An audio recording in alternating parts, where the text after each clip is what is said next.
Balitang dapat na malaman, impormasyong may pakinabang, mga dapat unawain sa ating mga gawain, mga dapat alagaan ang iyong kalusugan, kapaligiran at kinabukasan. wala ka nang hahanapin pa. Samahang todo at kay saya, walang pagod na naglilingkod sa inyo. Sa unang hirit, unang-una ka. Sa unang hirit, serbisyong totoo ang nagsamang hirit. Ang saya-saya. Sa unang hirit, unang hirit, unang hirit, mangunguna ka.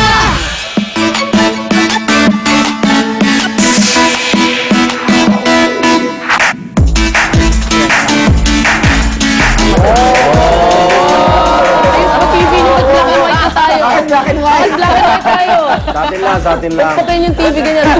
Ganyan. Lagyan yung tinidor. Good morning, mga iga na 23 ng Pebrero, huling Miyerkules ng Kapuso Month at next week, Marso na. Minamadali Welcome!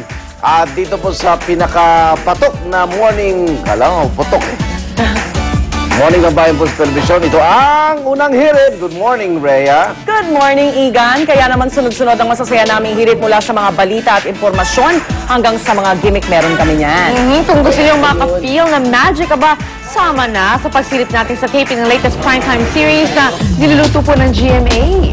Yeah, yan po ang nakakaaliw. At nako, ito syempre maaliw kayo dito. Pag sinabi ko sa inyo kung ano ang magaganap, ayan yon, yung magic palayok. Nakaglutom din yan. Nako, si Kuya Lar mismo makikitsika sa cast at crew niyan. Nakakita ang pala, naalala ko agad, paksiw, no? Oo. Pangat na, di ba? At napag-uusapan na rin lang ang palayok. Aalamin natin Alamin natin yan. kung paano nga ba yan ginagawa. Yung palayok o yung pinangat? Yung palayok. Ako yung pinangat. Ayan, Ganun niya, that ghost. Nako, ito mga kabusat, isasabay pa rin natin dyan ang paggawa sa mga paso at banga na tulad ng palayok. Yung nakikita nyo ngayon. Yari sa clay. Ayan. Parang ang sarap gawin. Masaya gumawa ng ganyan. Very touching. Kasi bawalin na yan. Na mag-pottery. Hindi ako mabuo niyan Pero mahirap. Magsasaya siya. yan. Hindi, pero Bagsak nga, oo. pag gumawa ko niyan, nagiging disenyo naman. Art yun. Art. On-display. Okay, pero bago ang lahat, narito na mga balitang dapat niyong malalaman sa ating top hirit. Presyo ng gasolina, diesel at kerosene, nagbahal na ng 50 centimos kada litro. Pero sa kabila ng sunod-sunod pagtaas ang presyo ng produktong petrolyo, Department of Energy tiniyak na wala namang nagbabantang krisis sa langis. Yan ay kahit na patuloy tumitindi ang mga protesta sa ilang bansa sa Middle East, kasama na ang Libya kung saan ikinasa na ang voluntary evacuation para sa mga kababayan natin doon. At death toll mula sa lindol sa New Zealand kahapon umabot na sa 65. Search and rescue operations isinasagawa pa rin doon. Tulad ng naibalita namin kahapon na may nakambang pagtaas ang presyo ng mga produktong petrolyo, nga po at sunod-sunod nang nagtaas ang presyo. Ang ilang pong kumpanya ng langis, ang pinakauli ay ang kumpanyang Eastern Petroleum.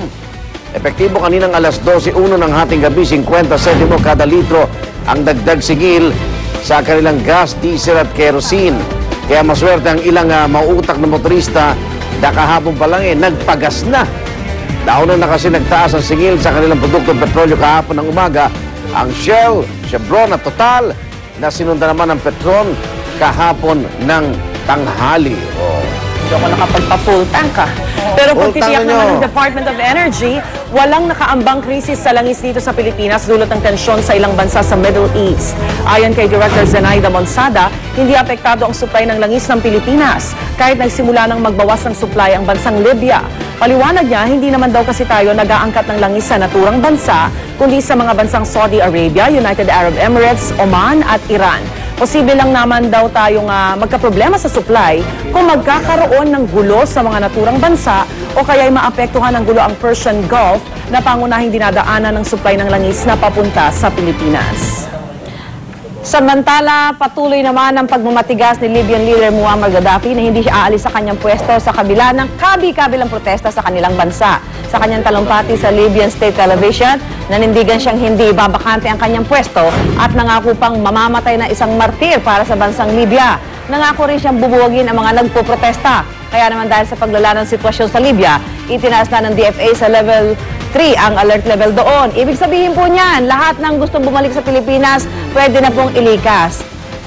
Ang problema, hindi na makontak yung iba. Hindi nila ma-advise. Kaya naglatag na ng mga plano ang DFA kung paano isasagawa ang paglikas. Payo nila sa mga Pinoy sa Libya makipag-ugnayan sa ating embahada sa Tripoli kung saan ikakasa ang voluntary evacuation. Dahil doon na lang ang natatanging airport na nanatiling bukas. Pero kung magsara na rin ang airport na to, pwedeng bumiyahe by land mula Tripoli patungong Tunisia. Habang ang mga taga-Benghazi at Al-Baida naman ay pwedeng magbiyahe by land papunta naman sa Egypt. Pagpapanatag ng DFA, wala pa namang Pilipinong nadadamay sa gulo doon.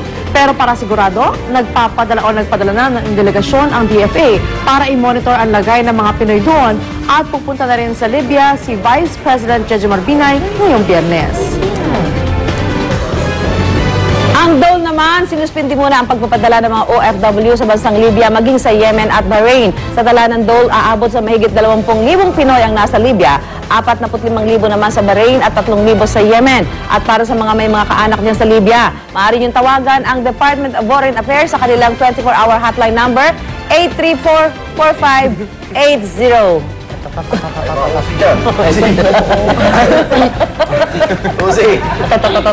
Samantala, matinding pinsala, inabot na ikalawang pinakamalaking lungsod na New Zealand ang Christchurch matapos itong tamaan ng magnitude 6.3 na lindol kahapon. Wasak ang maraming gusali, kabilang na ang 100-year-old cathedral ng lungsod. Nagkabitak-bitak ang maraming kalsada at naglabasan ng maraming putik mula sa ilalim ng lupa. Ilang sasakyan din ang nabagsakan ng guho. Karamihan sa mga residente doon hindi makapaniwala sa nangyaring trahedya. Hindi pa man daw kasi lubusang nakakabangon sa 7.1 magnitude na lindol noong Setyembre ng nakarang taon. May panibagong pagyanig na naman na pumatay sa 65 residente. Pero pagtitiyak ng DFA, wala naman daw nasawi o nasaktan sa tinatayang 2,000 Pinoy na nasa Christchurch. Pero sa kabila nito, isang Pinoy na nawagan sa GMA News at humingi ng tulong para sa mga kaibigan na na-trap sa mga guho sa New Zealand. Sumisigaw lang siya ng tulong at umiiyak. Tinatanong ko kung nasaan siya pero patuloy yung pagsigaw niya at umiiyak na sabi niya daw, tulong, tulong. Parang ngayon pa lang yung search and rescue eh. Parang kahapon natulala lahat eh. Siyempre, kanya-kanya munang safety. Tsaka medyo siyempre mga kakagaling na nila doon sa earthquake ng September, yung mga structures nila medyo marurupok na rin.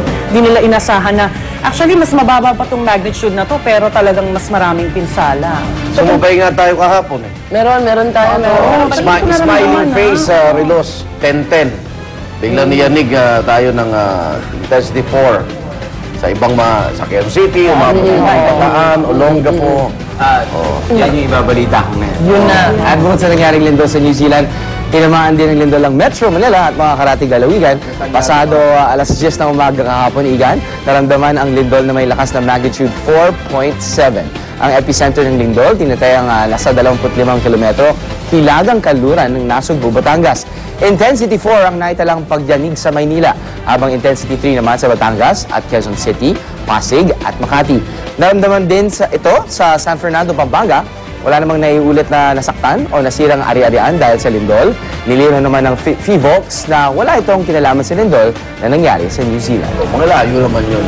Oo. So iba yung mapit. Pero po sa Christchurch, Araw-araw lumilindol sa atin. Yes, sa lahat. Alam mo, nakakakuha ko ng alerts from this newspaper. Medyo, in a week's time, ang dami. Ang dami. Kasi yung last week, yung sa Baguio, di ba? so these are minor ones. Ano yung dapat maging rating niya sa Richter scale bago siya magkaroon ng epektong matindi? Correct. Diba? Yung parang 6.1, I would have thought that was hindi masyado malakas, pero ang tindi ng dami siya ginawa dun sa New Zealand. Magkasunod kasi sila. Tsaka sa New Zealand pala, karamihan dun sa mga lindol, hindi bumababa ng magnitude 5. Talaga medyo lindulin sila. Kaya talaga importante ngayon, very timely yung ginagawa mga earthquake drill. Yes. Yan, sa mga eskwelahan, ganyan sa mga opisina. Pero ngayon, yung mga kwento sa New Zealand, pupunta sila sa ilalim ng mga lamesa, wala din daw eh. Talagang pag may collapse, wala din. Semento Wala na din sa ibabaw. semento. Pagbagsak sa ano, Oras mo na talaga. Kaya lang lumabas, duguan. At bukod sa lindol, natiling nasa alert level 1 ang bulkang Bulusan sa Irosin, Sorsogon. Matapos magbuga nga ng makapal na abo nung Lunes, namuti ang mga daan at kahit saan ka lumingon, may bakas ng abo. Partikular na sa barangay Cogon. Ay sa Phibox, ito na ang pinakamalakas sa pagbuga ng abo ng bulkan mula nung nakaraang taon at umabot sa 3 kilometro ang taas. Muli rin nilang paalala, bawal pa rin pumasok sa 4-kilometer danger zone ng mga residente.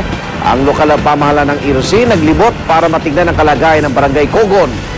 Halos 500 residente pa rin mula sa naturang barangay ang nanatili po sa evacuation center. Kailangan alangan nila yung health nila. Gano'n nga ba katindi dapat yung mask nila para maprotektahan sila?